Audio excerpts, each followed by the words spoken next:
Épître de Jude.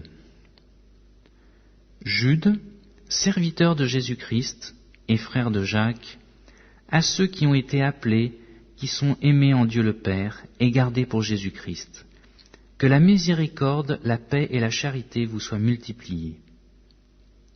Bien-aimés, comme je désirais vivement vous écrire au sujet de notre salut commun, je me suis senti obligé de le faire afin de vous exhorter à combattre pour la foi qui a été transmise aux saints une fois pour toutes, car il s'est glissé parmi vous certains hommes, dont la condamnation est écrite depuis longtemps, des impies qui changent la grâce de notre Dieu en dissolution et qui renient Dieu le seul souverain et notre Seigneur Jésus-Christ.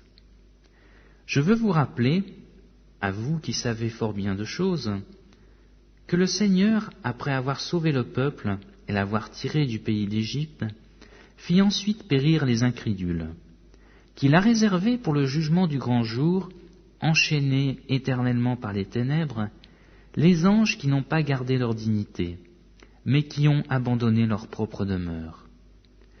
Que Sodome et Gomorrhe et les villes voisines qui se livrèrent comme eux à l'impudicité et à des vices contre nature, sont donnés en exemple, subissant la peine d'un feu éternel.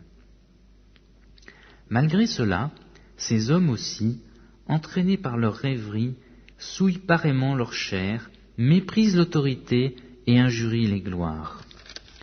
Or l'archange Michel, lorsqu'il contestait avec le diable et lui discutait le corps de Moïse, n'osa pas porter contre lui un jugement injurieux. Mais il dit que le Seigneur te réprime.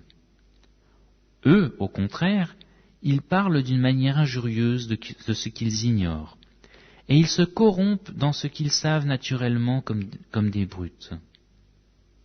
Malheur à eux, car ils ont suivi la voie de Caïn, ils se sont jetés pour un salaire dans l'égarement de Balaam, ils se sont perdus par la révolte de Corée. Ce sont des taches dans vos agapes, faisant impudemment bonne chère, se repaissant eux-mêmes. Ce sont des nuées sans eau, poussés par les vents, des arbres d'automne sans fruits, 2 fois morts déracinés, des vagues furieuses de la mer, rejetant l'écume de leurs impuretés, des astres errants auxquels l'obscurité des ténèbres est réservée pour l'éternité. C'est aussi pour eux qu'Enoch, le 7e depuis Adam, a prophétisé en ces termes : « Voici, le Seigneur est venu avec ses saintes myriades pour exercer un jugement contre tous, et pour faire rendre compte à tous les impies parmi eux de tous les actes d'impiété qu'ils ont commis, et de toutes les paroles injurieuses qu'ils ont proférées contre lui des pécheurs impies. Ce sont des gens qui murmurent, qui se plaignent de leur sort, qui marchent selon leur convoitise, qui ont à la bouche des paroles hautaines, qui admirent les personnes par motif d'intérêt.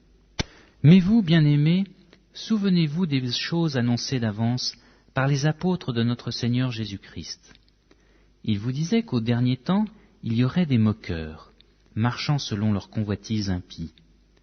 Ce sont ceux qui provoquent des divisions, hommes sensuels, n'ayant pas l'esprit.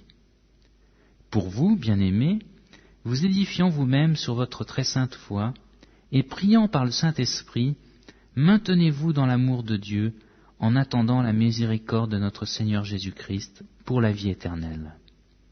Reprenez les uns, ceux qui contestent. Sauvez-en d'autres en les arrachant au haut du feu. Et pour d'autres encore, ayez une pitié mêlée de crainte, haïssant jusqu'à la tunique souillée par la chair. Or, à celui qui peut vous préserver de toute chute et vous faire paraître devant sa gloire irrépréhensible et dans l'allégresse, à Dieu, seul sage et notre Seigneur, par Jésus-Christ notre Seigneur, soit gloire, majesté, force et puissance, et maintenant et dans tous les siècles. Amen.